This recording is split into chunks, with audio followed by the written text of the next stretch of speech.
Bom dia, tudo bem? É um prazer muito grande estar aqui com vocês. Do corpo humano. A maioria dos colegas que eu conheço, eles têm o que eu chamo de iodofobia médica, por ignorância. Iodofobia médica, por ignorância.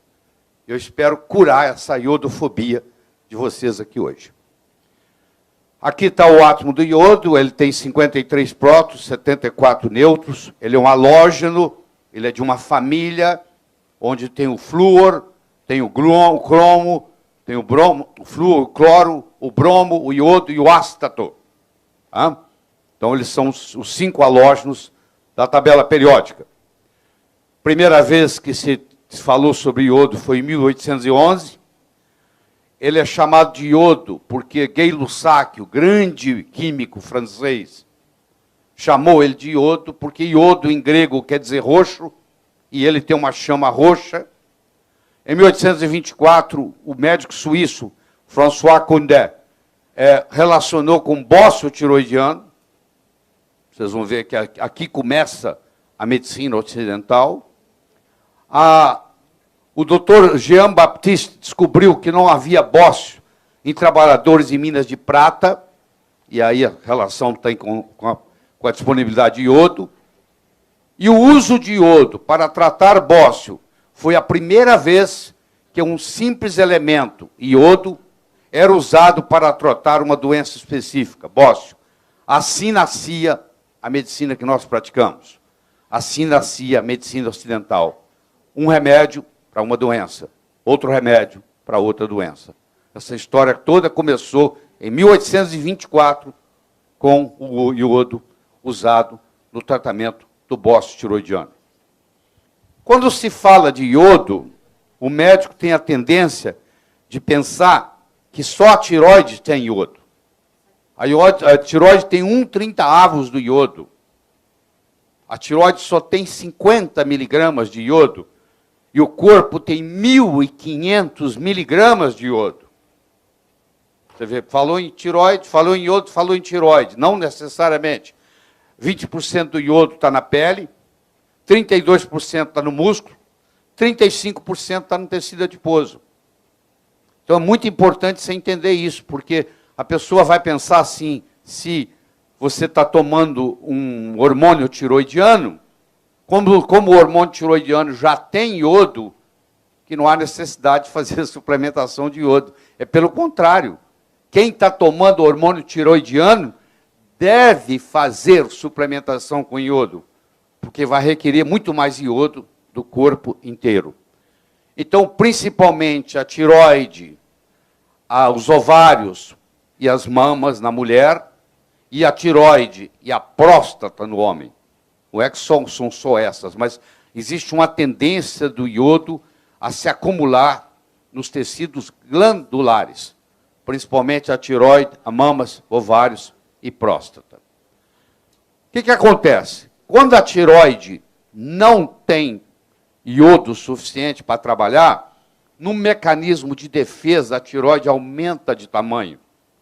Porque aumentando de tamanho, talvez possa segurar mais iodo. Então, o bócio tiroidiano, que todos que lhe mostraram até hoje um bócio tiroidiano, mostraram uma mulher. Quando você aprendeu na sua aula de semiologia, na faculdade de medicina, sobre bócio tiroidiano, foi mostrado para você uma foto de uma mulher, como eu estou mostrando aqui, porque até é difícil achar na internet um bócio tiroidiano em homem. E você vai entender daqui a pouco por que mulher tem 10 a 15 vezes mais bócio tiroidiano do que homem. Então, a tireoide aumenta como um mecanismo de defesa, tentando acumular mais iodo. Toda a célula do corpo utiliza iodo. Glóbulos brancos, por exemplo, necessitam iodo para promover a defesa contra a infecção. O iodo está concentrado no sistema glandular, acabamos de falar isso. A tireoide contém apenas 50 miligramas de iodo. Mamas, glândulas salivares, glândulas parótidas, pâncreas, fluido cérebro-espinhal, cérebro, principalmente a substância nigra, que você sabe que é onde começa o Parkinson. Vocês vão ver o efeito da suplementação de iodo em Parkinson, a explicação está aqui. A mucosa gástrica, a pele, as glândulas lacrimais, etc. Todas têm grande concentração de iodo. Quando o paciente está sendo suplementado com hormônio tiroidiano, ele precisa mais ainda de iodo. Eu não vejo um paciente na medicina comum que está recebendo hormônio tiroidiano sendo suplementado com iodo. E no frigir dos ovos, 50% dos pacientes com hipotiroidismo não estão sendo diagnosticados. 50% dos diagnosticados não estão sendo tratados. E 50% dos tratados não estão sendo bem tratados. Infelizmente, isso é um problema seríssimo na medicina. O paciente, no caso, a paciente, vai de médico para médico, para médico, para médico. Ninguém consegue resolver os problemas, porque eles se baseiam nos exames laboratoriais, no TSH, no T4, no T3, muitas vezes nem pede T3, no T3 reverso, que raramente é pedido. E eu vou enfatizar mais uma vez, você pode ter o TSH normal, o T4 normal, o T3 normal e ter hipotiroidismo. Chama-se hipotiroidismo tipo 2, que, aliás, é o mais comum. Tá? É o mais comum. Sempre que prescrever hormônio tiroidiano, prescreva também suplementação com solução de Lugol. Jean Lugol, grande médico francês, em 1829, talvez por uma inspiração divina, misturou o iodo com o iodeto. E vocês vão ver as consequências terapêuticas disso aí. A habilidade de suar é controlada pelo iodo. O paciente, geralmente com câncer de pele, ele entra no seu consultório. O paciente com melanoma, por exemplo, ele entra no seu consultório e você pergunta para ele assim, quanto tempo tem que ser um SUA? Como é que o senhor sabe? Como é que a senhora sabe que eu não suo? Tem 4 anos que eu parei de suar. Pois é, para suar, precisa de iodo. O paciente com câncer, geralmente, ele não sua 3, 4, 5 anos. E isso predispõe ao câncer, principalmente o câncer de pele. Porque 20% do iodo está na pele. Quando você tem deficiência de iodo, você tem uma predisposição a câncer de pele, que é um dos cânceres, o câncer de pele e o câncer de tireoide são os cânceres que mais crescem no mundo, estatisticamente, hoje. O NHANES, para quem não está familiarizado com o NHANES, é o National Health and Nutrition Examination Survey. Não é feito pelo Departamento de Saúde, é feito pelo Departamento de Agricultura americano. Cada 4, 5 anos, eles fazem um levantamento total de que nutrientes os americanos estão ingerindo. E, nos últimos 30 anos, se você comparar o NHANES de 1971 com o NHANES de 2000, mostrou uma diminuição de 50% na ingestão de iodo nesses 30 anos. Quando a sua mãe tinha a sua idade, ela ingeria o dobro de iodo que você ingere hoje. Tá? Está aqui, ó, 1970, 2000. A ingestão de iodo caiu 50% nos Estados Unidos. E no mundo, o resto do mundo também não é diferente. Por que a explicação para isso? Porque o solo ficou pobre. Se você planta tomate no mesmo solo todo ano, 10 anos seguidos, aquele tomate não vai ter iodo nenhum, porque vai acabar o iodo no solo. E quando você, o plantador, lá, o agricultor repõe, ele põe fósforo, ele põe nitrogênio, ele põe potássio. Ele não põe iodo. Ele só põe fósforo, nitrogênio e potássio, que é o fertilizante. Então, depois de 10 anos, uma plantação que ocorre anualmente, 10 anos seguidos, aquele solo já não tem mais nada. Ele está pobre em selênio, ele está pobre em zinco, ele está pobre em iodo, ele está pobre em magnésio, e etc. Durante esses 30 anos de redução de 50% da ingestão de iodo, ocorrem os seguintes fatos. As doenças tiroidianas, hipotiroidismo, doença autoimune, hipotiroidismo de Hashimoto, tiroidite de Hashimoto e câncer. Aumentaram substancialmente. Aumentaram também os cânceres de mama, os cânceres de próstata, os cânceres de endométrio e os cânceres de ovário. Você vai ver que estão aumentando os cânceres porque a deficiência de iodo está ficando epidêmica. E isso predispõe a todos os cânceres glandulares. 1 em cada 7 mulheres que vive até os 80 anos, e 1 em cada 3 homens que vive até os 80 anos. 1 em cada 7 mulheres que vive até 80 anos vai desenvolver câncer de mama, 1 em cada 3 homens que vive até os 80 anos vai desenvolver câncer de próstata. Deficiência de iodo é um problema importante de saúde pública em 129 países. Em torno de 72% da população do mundo é afetada por deficiência de iodo. Isso é a declaração da Organização Mundial de Saúde, em novembro de 1998. E o Brasil faz parte dessa estatística. Nós temos também grande deficiência de iodo. Então, no momento que você tem deficiência de iodo, você começa a ter cistos tiroidianos, que evoluem para nódulos tiroidianos, que vai evoluir para câncer tiroidiano. O mecanismo é muito simples. Começa com cisto. É cisto de ovário, é cisto de mama, é cisto de tiroide. Tudo tem a mesma explicação. Deficiência de iodo. Tá? Eu vou mostrar para você por que muitas vezes o Bidort não detecta isso. Tem a minha teoria. Eu vou explicar a minha teoria, porque eu acho que muitas vezes o Bidort não detecta. E à medida que você vai dando iodo, o Bidort começa a detectar que o paciente precisa mais de iodo. Eu tenho aqui, feito por David Marin.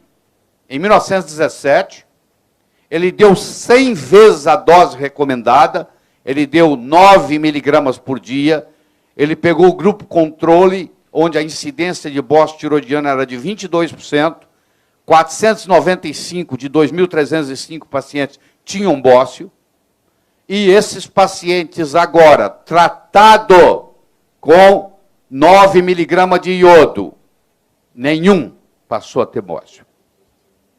Então, eu quero que você entenda que as doses recomendadas de iodo na medicina são doses para prevenir e tratar bócio. As doses para prevenir e tratar câncer são coisas muito diferentes. E essa é a minha mensagem aqui hoje.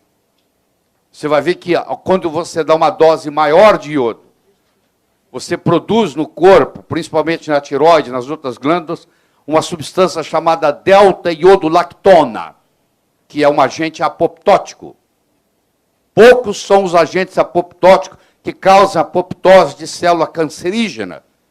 O delta-iodolactona causa apoptose de célula cancerígena.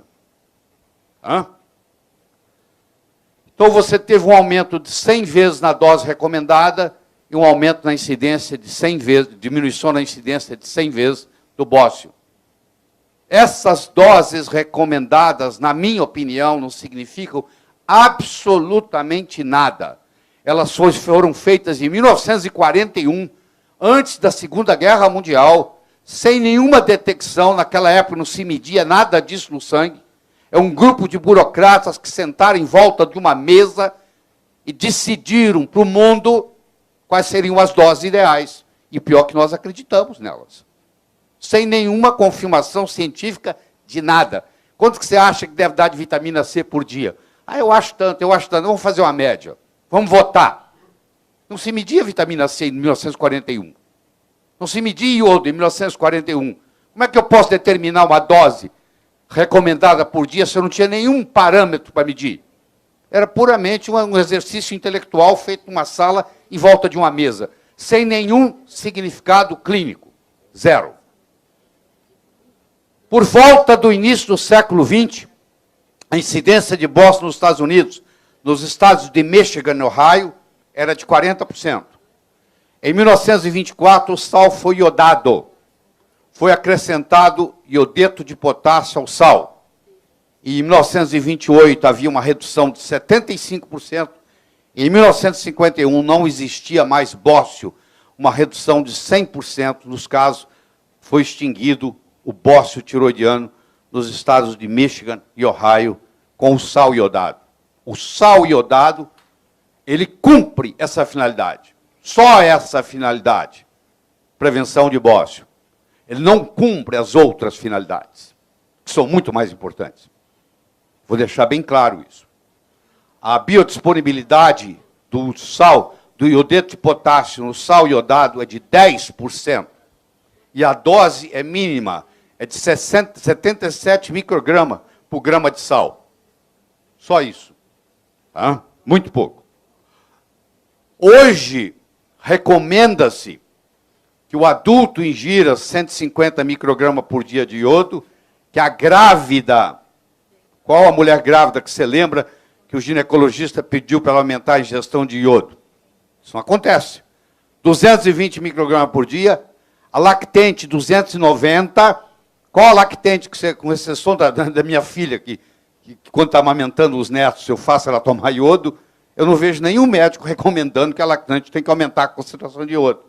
Foi estabelecida para prevenção de bócio. São doses muito pequenas. Isso que eu estou mostrando aí. Mas eu estou mostrando que há uma diferença entre o adulto, a grávida e a lactante. Tá? A mortalidade neonatal diminuiu 50% com o tratamento das mães com deficiência de iodo, publicado nos jornais de maior prestígio médico, que é o Lancet, em 1997. Mulheres japonesas são as que consomem a maior quantidade de iodo entre todas as mulheres do mundo. Uma mulher japonesa consome diariamente em torno de 13,8 miligramas de iodo por dia, porque elas ingerem o seaweed, a alga. E o Japão tem a mais baixa taxa mundial de mortalidade perinatal. E tem uma correlação muito grande com isso, porque existem estudos e mais estudos correlacionando a mortalidade perinatal com a deficiência de iodo. Hã? Olha que coisa fascinante. Eles pegaram mulheres grávidas que tinham um hipotiroidismo e dividiram em 3 grupos. O primeiro grupo, essas mulheres grávidas iam receber uma suplementação de iodo a partir da 4ª à 6ª semana de gravidez até o final. Começava entre a 4ª e a 6ª semana de gravidez até o final. O segundo grupo ia começar a suplementação de iodo entre a 12ª e a 14ª semana de gravidez até o final. E o terceiro grupo não receberia iodo durante a gestação, mas só no pós-parto. Com 18 meses, foi feita a avaliação do QI dessas crianças. Vocês estão vendo o verde, que tem um QI muito maior, receberam iodo, a mãe recebeu iodo 4 a 6 semanas, começou na 4ª a 6ª semana de gravidez. O laranja, que é o QI já menor, começou no 12 a 14 semanas. E o amarelo, que é o menor de todos, começou no pós-parto. Não é só isso. O grupo 1 não teve nenhum atraso neurocomportamental aos 18 meses. O QI era maior e não havia nenhum atraso neurocomportamental. O grupo 2, 25% das crianças no grupo 2, aqueles que as mães passaram a receber iodo, a partir da 12ª semana, tinham 25% tinha atraso neurocomportamental. E no grupo 3, que as mães receberam só após o parto, a criança só se beneficiou com a amamentação, 36% tinha um atraso neurocomportamental. A suplementação com iodo durante a gestação aumenta o QI da criança quando avaliado já aos 18 meses de vida. Quando tem uma deficiência total de iodo, cria-se um problema chamado cretinismo. Você sabe muito bem que o QI é baixíssimo. Então está aqui, ó. Os Estados Unidos recomenda 150 microgramas. O Japão ingere 13,8 miligramas de iodo por dia. Isso representa, comparado com os Estados Unidos, o japonês ingere, em média, 92 vezes o que o americano ingere. E você sabe que os japoneses são os campeões das Olimpíadas de Matemática. Geralmente é um japonês que ganha. Tá? As algas marinhas, muito difundidas no Japão, o seaweed, tem a capacidade de acumular iodo em uma concentração 20 mil vezes maior que a existente na água do mar. O iodo na água do mar não é muito concentrado. Se você pensa que a água do mar é muito rica em iodo, não é verdade. Agora, essas algas têm a capacidade de concentrar até 20 mil vezes o que está na água. E como os japoneses ingerem as algas, os seaweeds, eles ingerem grande quantidade de iodo. Então, a deficiência de iodo causa cistos, cisto no ovário, cisto no pâncreas, cisto na mama, cisto na tireoide, cisto na próstata. Esses cistos levam a nódulos. Esses nódulos levam a fibrose. Essa fibrose leva a câncer. Então, essa é a história. Cistos, nódulos, fibrose, câncer. Em tireoide, em mamas, em útero, em ovário, em próstata. Que é onde mais precisa de iodo. O doutor Brownstein fez uma... Ele está chegando a quase 5 mil casos de estudo. 5 mil... Ele está com 4.800 e qualquer coisa. Chegando a 5 mil casos de estudo. Ele mostrou que a população americana, 96,3%, tem deficiência de iodo. Eu acredito que a população brasileira não tem diferença disso, não. É justamente isso. Mais de 95% tem deficiência de iodo. E isso causa todos esses problemas que vocês estão vendo. É difícil você encontrar uma mulher hoje que não tem uma doença fibrocística mamária. Você vai examinar com cuidado, você encontra cisto na mama das mulheres. Grande maioria.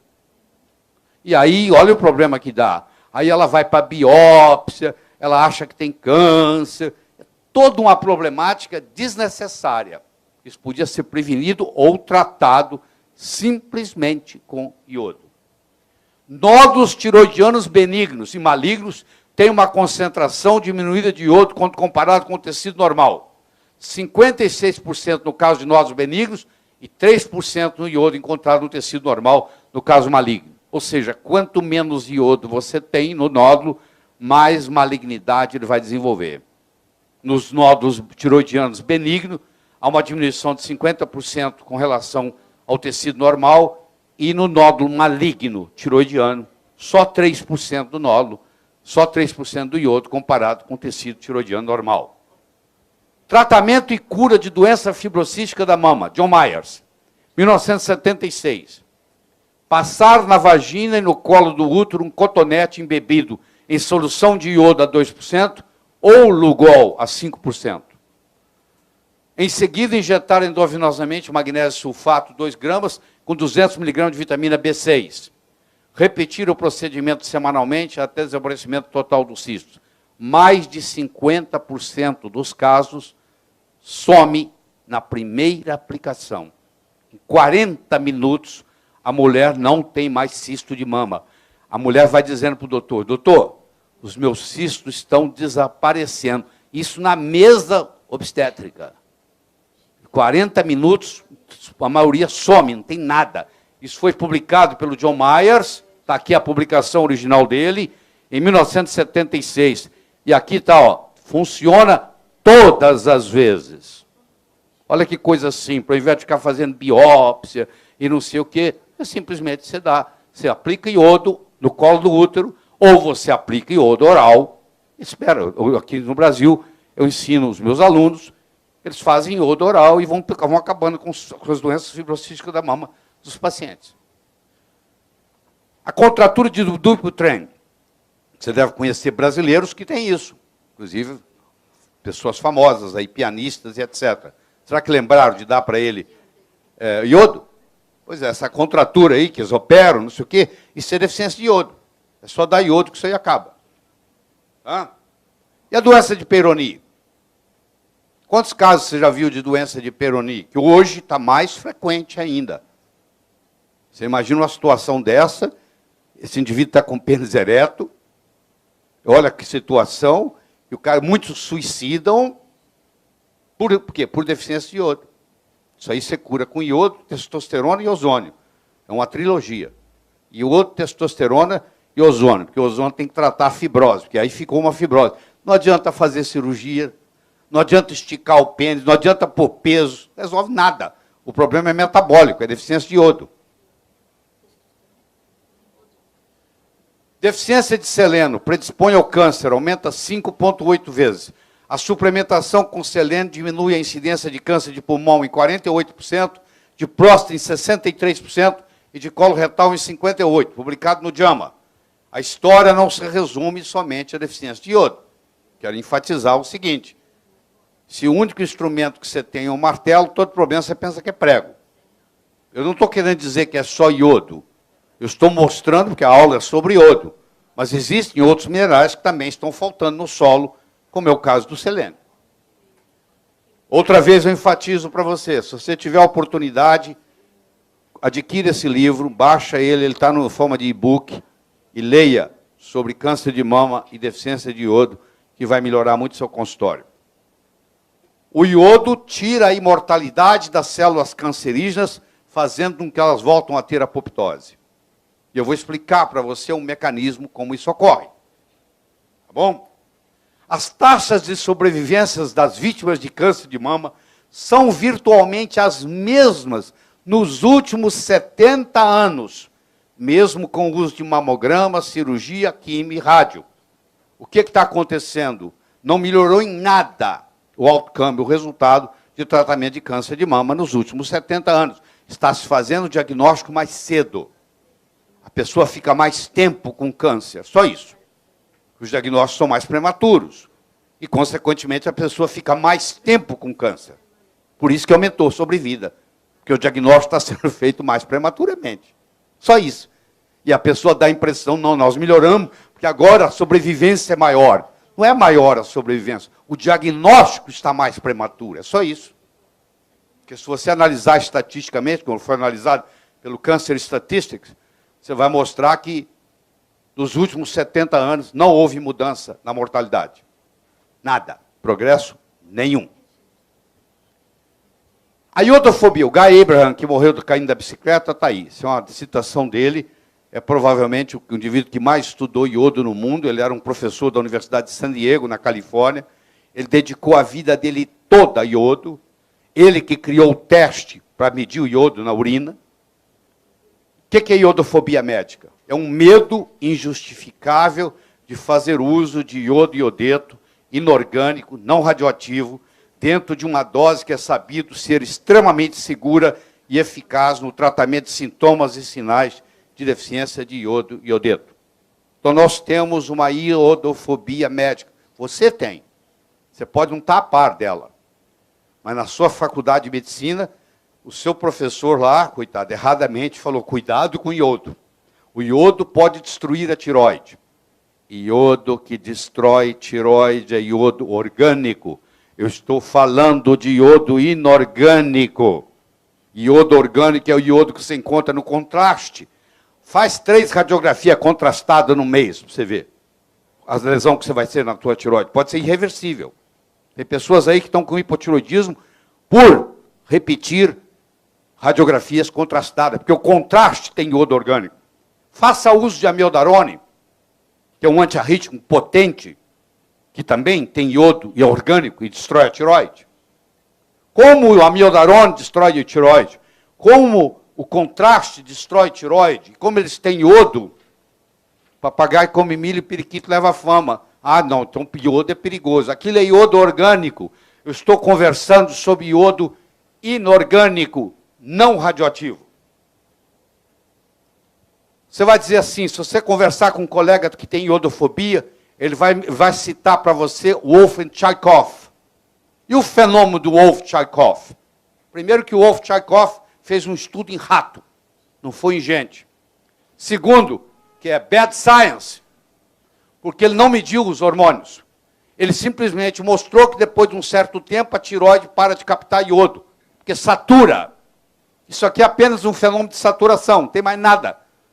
Qualquer fisiologista explica isso num minuto. E eles interpretaram como se a tireoide tivesse parado de captar, que estava lesando a tireoide. Fizeram isso em rato, não foi em seres humanos, não mediram os hormônios tiroidianos, não avaliaram a clínica. fizeram, claro, não pode avaliar, é rato, e criaram essa fobia. Ah, mas o fenômeno de Wolff, Tchaikov é real. É real em rato, onde a tireoide satura de iodo. Qual o problema? Até aí não quer dizer absolutamente nada. A não captação de iodo pela tireoide era uma manifestação de saturação e não de incapacidade de captar iodo. Hormônios tireoidianos não foram medidos. Bad science. Olha o que o Dr. Guy Abraham fala. Iodofobia médica pode ter causado mais sofrimento e morte humana que as duas grandes guerras juntas, deixando de prevenir patologias com doses diárias de iodo necessárias para a otimização física e saúde mental. A dose de iodo para causar iodismo é 6.667 vezes a dose recomendada. Eu tomo 500 vezes a dose recomendada há mais de 10 anos. Eu tenho 68 anos de idade. Parece que não está fazendo mal, não. Há mais de 10 anos eu tomo 50 miligramas de Iodoral por dia. Eu estava recentemente na mesma sala com o David Brownstein, fazendo um curso com ele sobre iodo, e eu perguntei para ele, Dr. Brownstein, quanto que o senhor toma de iodo por dia? Ele falou, eu tomo 75 miligramas, mas o Dr. Abraham toma 100 miligramas por dia. O Dr. Abraham toma 100, o Dr. Brownstein toma 75. Eu tomo 50. A dose recomendada é 150 microgramas. Por que eu tomo 50? Porque você vai entender daqui a pouco, por causa dos outros halógenos, por causa da radiação, porque o excesso sai na urina, não tem problema nenhum, zero. Eu dou para... Minhas filhas engravidam, entra no iodo. Os meus netos começam a tomar iodo com 2, 3 meses de idade. Tudo no iodo. Toma muito mais iodo que você, não tem nem comparação. Doses de iodo inorgânico superiores a 6.677 vezes recomendado tem sido associado com sintomas de hipertiroidismo. Como é que você vai conseguir chegar nessa dose? É impossível. Ação terapêutica do iodo. O iodo é um agente alcalinizante. O iodo é antibacteriano. O iodo é antifúngico. O iodo é antiviral. O cirurgião não passa a tintura de iodo antes de fazer o corte na pele. Você acha que é para quê? Para prevenir bactéria, fungo e vírus, de infectar. O iodo é antiparasítico, elimina as lombrigas. O iodo é anticâncer, potentíssimo anticâncer, pelo fenômeno da delta-iodolactona. O iodo é um agente destoxificante. Se você tiver intoxicação por mercúrio, um dos modos de você eliminar mercúrio é com iodo. Hoje, praticamente todo peixe no Brasil está contaminado com iodo. Com mercúrio, desculpa. Contaminado com mercúrio. Então, por que eu uso grande dose? Porque eu posso ficar livre para comer o que eu quiser. Porque se vier mercúrio demais, ele é eliminado pelo iodo. E todos os halógenos são eliminados pelo iodo. O flúor, o cloro, o bromo. Nós vamos discutir daqui a pouco. É um agente mucolítico. Iodo não é muito solúvel em água. Em 1829, o Dr. Jean Lugal descobriu que a solubilidade do iodo aumentava quando acrescentada a solução iodeto de potássio. A justificativa dele foi essa. Eu acho que ele tinha uma inspiração divina. Porque você vai ver que você tem que dar iodo e iodeto. Se você der iodo só não funciona, se você der iodeto só não funciona. Por isso que a solução de Lugol é mágica. Solução de Lugol a 5%, ela tem 5% de iodo, e 10% de iodeto de potássio. Ela é chamada solução de Lugol forte, ou solução de Lugol a 5%. Se você tomar 2 gotas por dia de solução de Lugol a 5%, você está ingerindo a mesma quantidade de iodo que um japonês ingere no Japão. Vou falar de novo.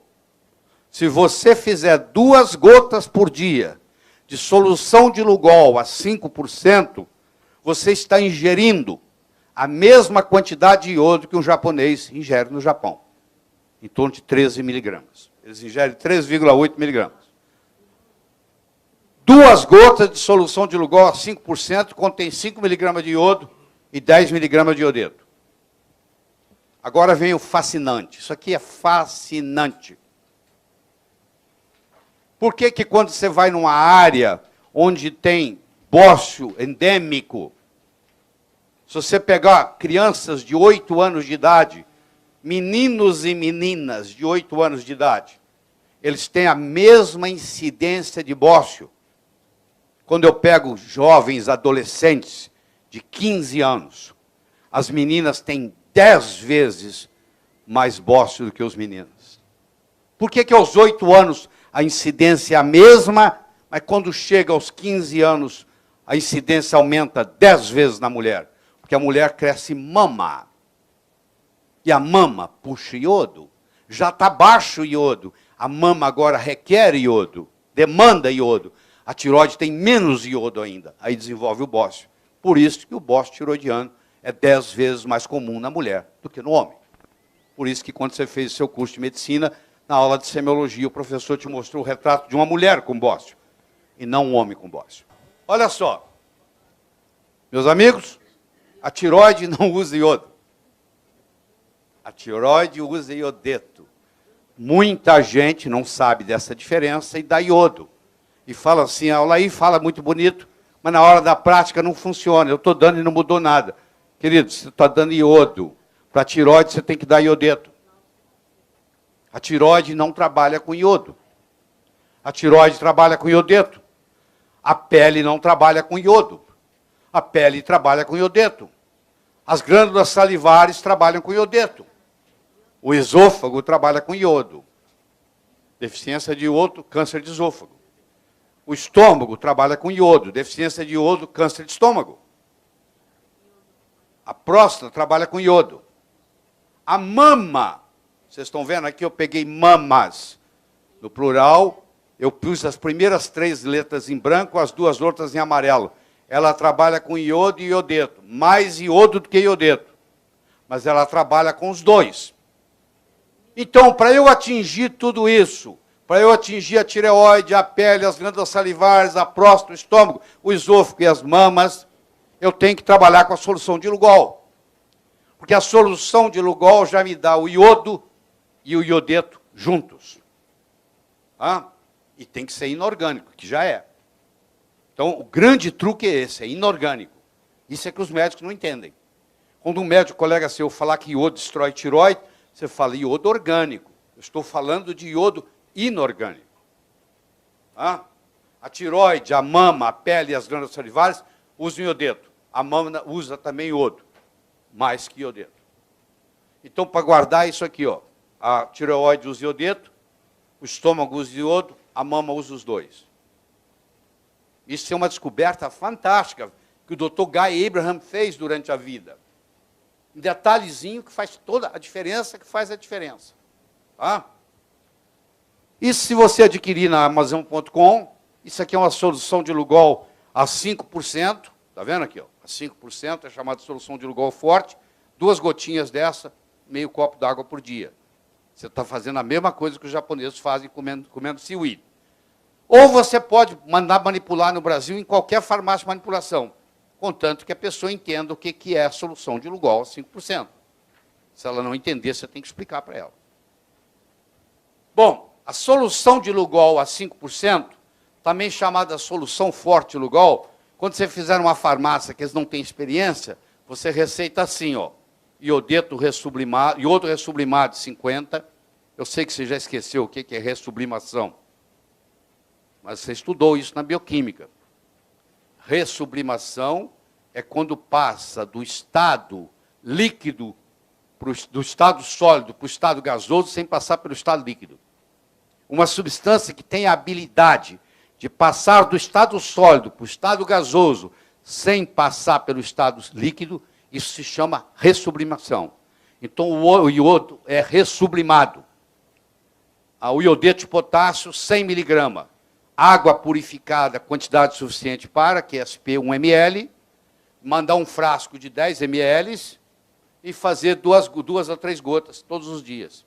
simples, barato, objetivo, vai resolver uma série de patologias no seu consultório. Acompanha que o negócio vai ficar um pouquinho mais complicado agora. Vamos lá. Então, a tireoide, a mama, a próstata, a mucosa gástrica, etc., a pele, tudo vai se beneficiar. A pessoa melhora até a pele, vai ficar com a pele bonita. Hã? Se você não quiser fazer isso, você pode se dar o luxo de entrar no Amazon.com e comprar a solução de Lugol na forma de comprimido. Isso é a solução de Lugol desidratada. Recebe o nome de Iodoral. Esse é que eu tomo aqui. Ó. Iodoral, 50 miligramas. Eu tomo um tablete desse por dia. Tem de 50, tem de 100, tem gente que toma de 100, tem de 25, tem gente que toma 25, tem de 12,5, tem gente que toma 12,5. Eu escolho tomar de 50. Você vai entender em um minuto por quê. Tá bom? O que é iodismo? É uma situação causada por altas doses de iodo. Gosto metálico, salivação aumentada, espirro, acne, cefaleia e sensação de febre. Ninguém vai morrer por causa de iodismo. O sal não refinado melhora a sintomatologia. Você trata iodismo com sal não refinado, com magnésio e com vitamina C. Isso é raríssimo, muito raro. Você tem que dar doses absurdas para desenvolver iodismo. Você provavelmente nunca vai ter um caso de iodismo na sua vida. A pituitária libera o TSH, Thyroid Stimulate Hormone. O TSH estimula a tireoide a produzir um hormônio, que não é hormônio, que se chama T4, que é a tiroxina. Você aprendeu na faculdade de medicina que tiroxina é hormônio. Sinto decepcioná-los. Tiroxina não é hormônio. Tiroxina é pró-hormônio. Não existe receptor no corpo para tiroxina.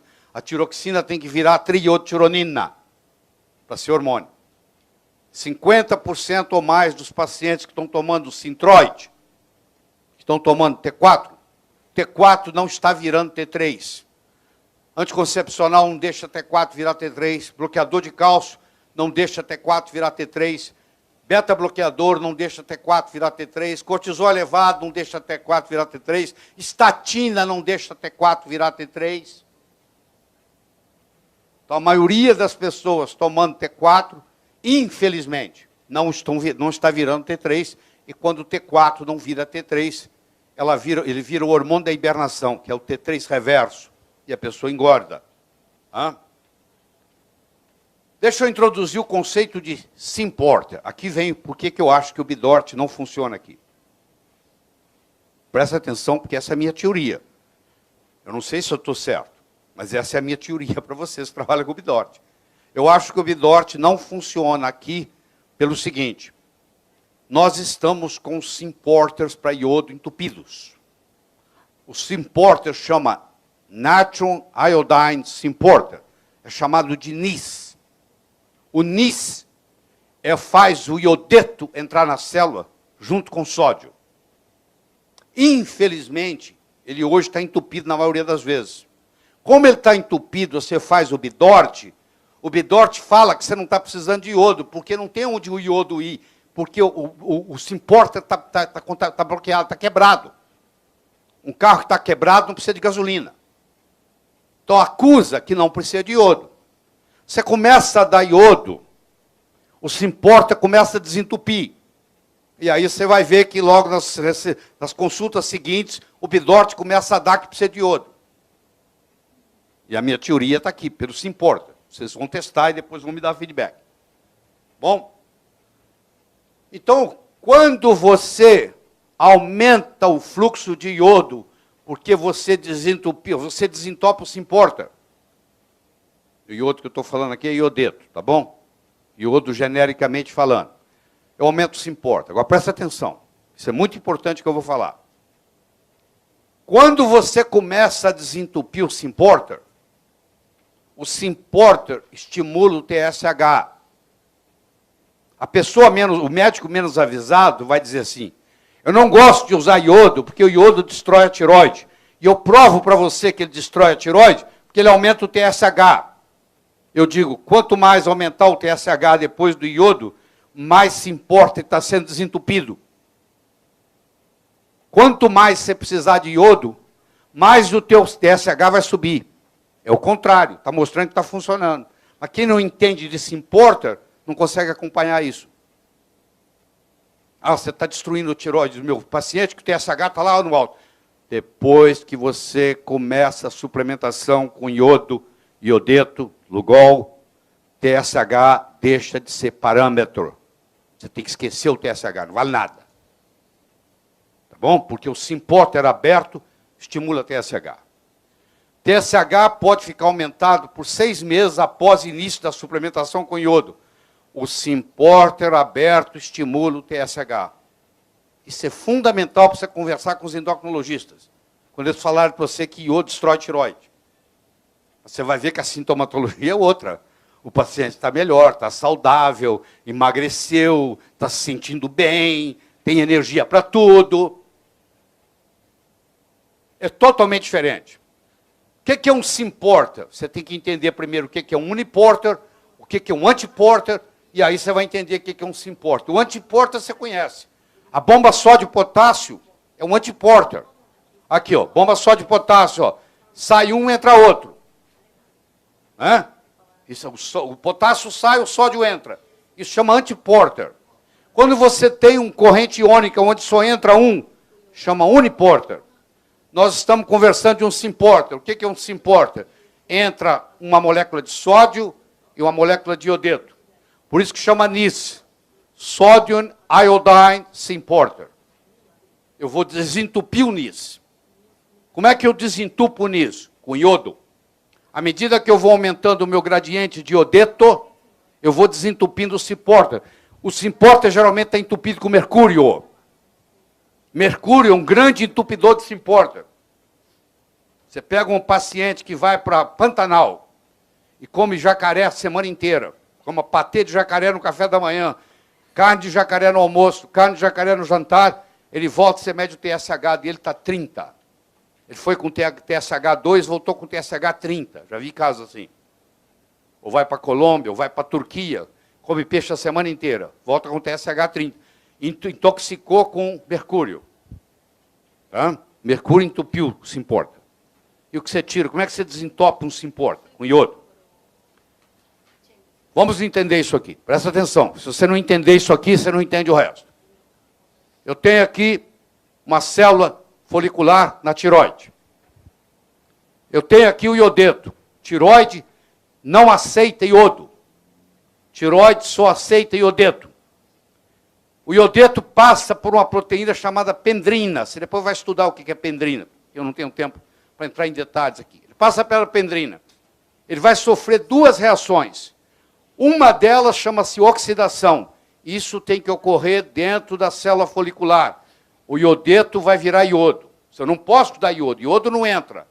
O iodeto vai virar iodo dentro da tireoide. E vai gerar radical livre. Vai gerar peróxido de hidrogênio. E isso depende, essa reação depende do peróxido de hidrogênio e da TPO. Isso aqui vai gerar radical livre que vai ser curado pela glutationa peroxidase selênio dependente. Quem tem deficiência de selênio tem problema tiroidiano, porque não consegue transformar iodeto em iodo. Essa é a primeira fase. Segunda fase, o iodo agora vai sofrer um fenômeno chamado iodação, ou organificação, que é a mesma coisa, que é facilitado pelas vitaminas B2 e B3. Eu dou B2 na 100 mg por dia e dou B3 500 mg por dia na forma de hexanicotinato de inositol para não dar flushing. Aí eu vou formar o T1, o T2, o T3 e o T4, junto com a tirosina, o iodo e a tiroglobulina, que vai armazenar isso. Dependendo da dose de iodeto que eu dei, eu vou formar um outro composto, que aí vem o truque, que se chama delta-iodolactona, que é um iodolípide anticâncer, promove a apoptose da célula cancerígena. É um agente cancerígeno apoptótico. Isso é raro ter. Uma substância que promove o suicídio da célula cancerígena. Isso é muito raro. Isso aqui vale ouro. Chama-se delta-iodolactona.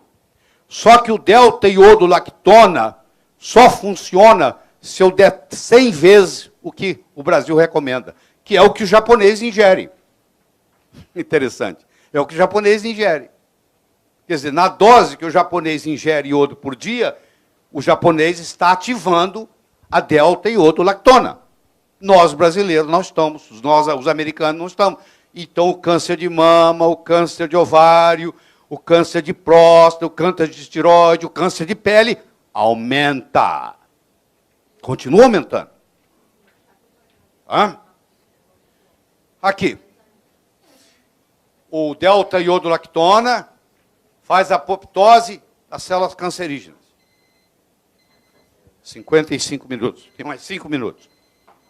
Faz a apoptose da célula cancerígena. Hã? Olha como é que funciona. Olha aqui.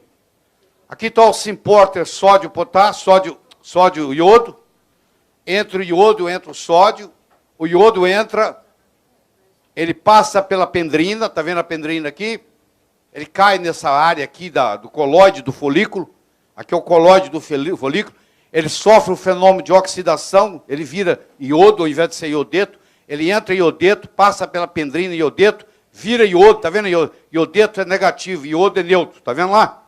Ele vira iodo pela oxidação, aí ele vai sofrer o problema de iodinação, que é a organificação do iodo. Ele vai fazer uma conjugação com as tiroxinas e vai formar o T4, aqui, ó. Vai formar o T4, ó. Vai formar o T4 e vai formar o T3.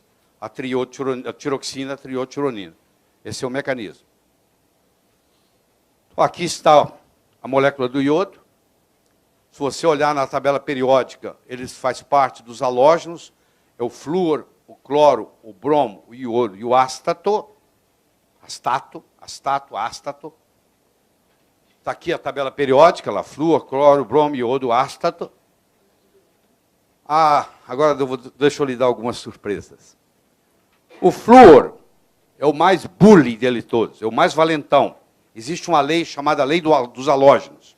A lei dos halógenos diz assim: quanto menor o peso molecular de um halógeno, mais bully, mais valentão, mais ativo, mais reativo ele é. Então o flúor é o pior deles. Ele vai lá e toma o lugar do iodo. Então ele toma o lugar do iodo. Quem faz uso de fluoxetina, quem faz uso de Prozac, por que você acha que chama fluoxetina? Para ver a forma, porque tem flúor. Então a pessoa começa a tomar fluoxetina, depois de 3, 4 anos, você pergunta, quantos quilos você engordou? Engordei 11 quilos. Claro que engordou, porque ela está tomando flúor. Flúor está empurrando o iodo. Não tem jeito de formar hormônio tiroidiano. Então, com o passar do tempo, ela engorda. Você conhece um remédio chamado Lexotan. O que é o Lexotan? O princípio ativo é o bromazepam. O nome comercial é Lexotan, que também engorda. Por que engorda? Porque ele é feito de bromo. Bromo é um halógeno, ele compete com iodo. Quem toma Lexotan, depois de um certo tempo, começa a engordar. Por hipotiroidismo. Eu tenho o flúor, o cloro, o bromo e o iodo. Chama as leis dos halógenos. Quanto menor o peso molecular, mais bully é. Então o flúor é o pior deles todos. Infelizmente. Nós temos flúor na água. Nós temos flúor na pasta de dente. Nós temos flúor nos remédios. Acabei de mostrar a fluoxetina para você. E você sabe muito bem que flúor não previne nem trata cárie dentária, nem nunca tratou. Isso é uma piada. A queda das cáries dentárias começaram muito antes de colocarem flúor na água. E os países mais inteligentes nunca deixaram colocar flúor na água. Tá bom? Que é um veneno. Que é um absurdo. Brometo está em todo lugar. Quando você compra um carrinho novo, aquele cheirinho de carrinho novo é brometo. Se você come pão, o fermento que a padaria usa é brometo. Você deixa um carro desse parado no estacionamento no sol, quando você volta para dentro do carro, está cheio de brometo. Você não pode ligar o ar-condicionado e sair. Você tem que baixar as janelas e deixar o ar sair pelo menos uns 5 minutos, para depois fechar os vidros e ligar o ar-condicionado. Porque se você entrar com o sol, está lá cheio de brometo. Você está se intoxicando diariamente com isso. O seu carro fica lá no sol o dia inteiro, você chega lá à noite, para pegar o carro, está cheio de brometo. E você vai engordando e não sabe por quê. Você vai desenvolvendo hipotiroidismo. Ah?